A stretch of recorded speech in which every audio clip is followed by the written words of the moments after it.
विदर्भातल्या शेतकऱ्यांच्या बांधापर्यंत टेक्नॉलॉजी पोहोचवण्यासाठी मायक्रोसॉफ्ट या कंपनीनं एक पाऊल पुढे केलेलं आहे। या ठिकाणी हे जे मॉडेल्स दिसत आहेत या मॉडेल्सच्या माध्यमातून AI च्या माध्यमातून शेतकऱ्यांच्या शेतापर्यंत बांधापर्यंत टेक्नॉलॉजी जी आहे ती पोहोचवली जाण्यासाठी प्रयत्न सुरू झालेले आहे। या ठिकाणी हे जे दिसत आहेत छोटे छोटे मॉडेल्स, या मॉडेल्सच्या माध्यमातून आगामी काळामध्ये पाऊस किती पडणार आहे, जमीन कशी आहे, जमिनीची पत कशी आहे आणि या जमिनीमध्ये कोणतं पीक लावलं पाहिजे या संदर्भामध्ये माहिती जी आहे ती एका क्लिकवरती उपलब्ध होणार आहे। हे जे या ठिकाणी मॉडेल दिसत आहे, यंत्र दिसत आहे छोटे, हे आणण्यासाठी खूप मेहनत करावी लागली आणि मायक्रोसॉफ्टनं हा प्रोजेक्ट अमेरिकेमध्ये आणि खूप देशांमध्ये यापूर्वीच काम सुरू केलं, पण भारतामध्ये ही टेक्नॉलॉजी आणण्यासाठी आता खऱ्या अर्थानं प्रयत्न सुरू झाले आणि ही टेक्नॉलॉजी भारतामध्ये आता आली आहे। विदर्भातल्या शेतकऱ्यांपर्यंत ही टेक्नॉलॉजी जाणार आहे। ड्रोन स्प्रेइंग वगैरे यापूर्वी भारतात आले होते, पण आता हे सगळं या ज्या गोष्टी आहे या सगळ्या क्लब केल्या गेलेल्या आहे आणि मातीसुद्धा कमी लागणार आहे, पाणीसुद्धा कमी लागणार आहे।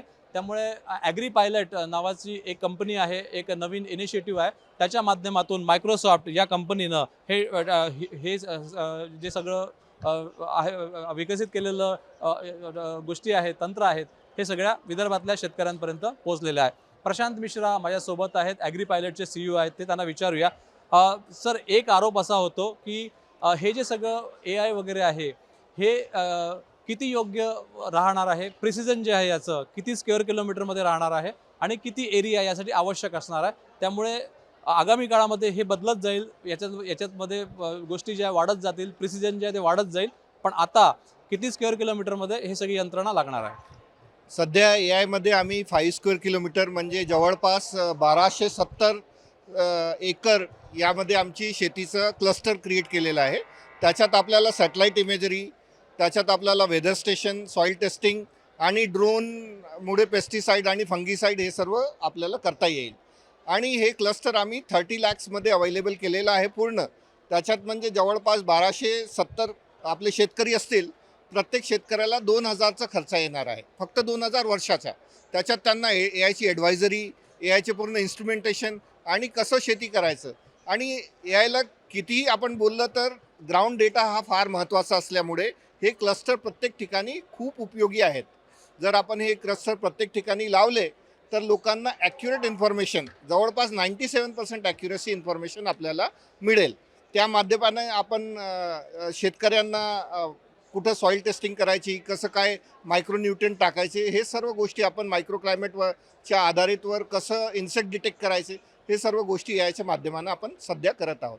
सर, हे सांगा की जेव्हा AI यूज केलं जातं, वापरलं जातं, डेटा खूप आवश्यक असतो, कारण की या ठिकाणी ज्या ज्या गोष्टी उपलब्ध आहे सध्या, बाकीच्या गोष्टी माती, पाणी, सॅटेलाईटवरून मॅपिंग सगळं येणारच आहे, पण डेटा जो आता उपलब्ध आहे गव्हर्नमेंट ऑफ महाराष्ट्राकडे उपलब्ध डेटा आहे, शेतकरी किती आहे, त्यांची नावं काय आहे, यासोबत एरिया काय आहे, किती एकर जमिनी आहे, कर्ज किती आहे, यासोबतच बाकी ज्या आता ज्या गोष्टी उपलब्ध आहे त्या गोष्टी क्लब करून डेटा ॲनालिसिस करून त्याचा फायदा प्रिसिजनसाठी कसा वापरला जाणार?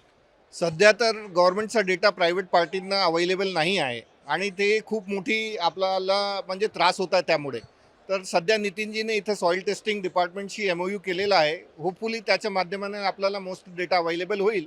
पण आम्ही प्रायव्हेट संस्था मायक्रोसॉफ्टमुळे किंवा गेट्स फाउंडेशन किंवा वर्ल्ड बँकमुळे वी हॅव कवर्ड, सध्यापर्यंत आम्ही जवळपास 40 लाख स्क्वेअर किलोमीटरचा डेटा आपल्याकडे सध्या अवेलेबल आहे।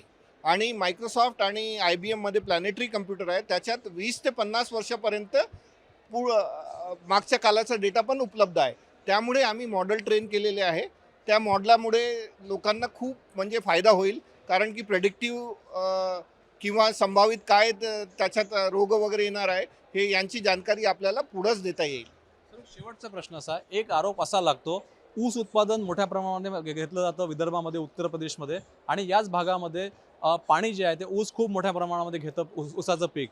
दुष्काळ जे आहे ऊसामुळेच येतो असंही म्हटलं जातं, त्यामुळे हे जर ऊसामध्ये वापरलं गेलं तर पाणी कमी लागेल आणि ज्या पद्धतीनं पाणी जास्त ओढून घेतलं जातं, पाणी दिलं जातं जास्त, जेवढं पाणी आवश्यक आहे तेवढंच दिलं जाईल आणि दुष्काळ वगैरे येणार नाही ऊसामुळे।